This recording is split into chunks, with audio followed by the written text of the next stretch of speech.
As a kid, I was completely consumed by cartoons, anime. I loved shonen anime, martial arts anime that had tournament arcs. I was a Toonami kid. I grew up in that generation where Toonami had all these anime that were dubbed into English. So I grew up on Inuyasha, Yu Yu Hakusho, Dragon Ball Z and Dragon Ball especially. That series had a big influence on me. So I would watch those obsessively on Toonami. You learn a lot actually about that warrior spirit training within martial arts, that you kind of have to keep that mentality throughout your training if you want to stay hard, stay tough, stay mentally strong.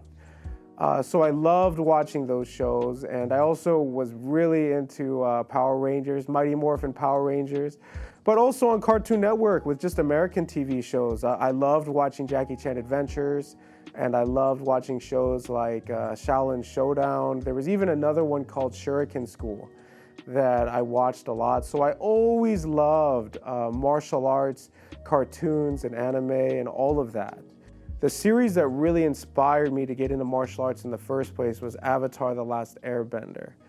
And that show, it came out in 2005. I started martial arts in 2006. So there's a very short span of time between being exposed to that show and taking martial arts lessons. That show to this day probably is the most impactful series on my life. And I've consumed a lot of media. I work in film, I've studied a lot of great films and great television series, but Avatar had an incredible impact on my life. The teachings that it had, it got me into martial arts. It was really incredible. And it was a way for me, my brother, and my dad to bond.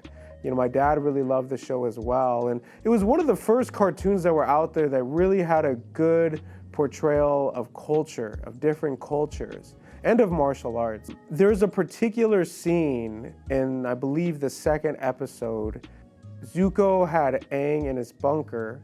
Aang was trying to escape. Zuko kind of confronted him and tried to catch him. Aang was doing that Bagua type circle walking on Zuko's back, and Zuko couldn't catch him. I thought that was the coolest thing, that Aang knew this style that no one else knew. He stood out for being different in what I thought was a really cool way.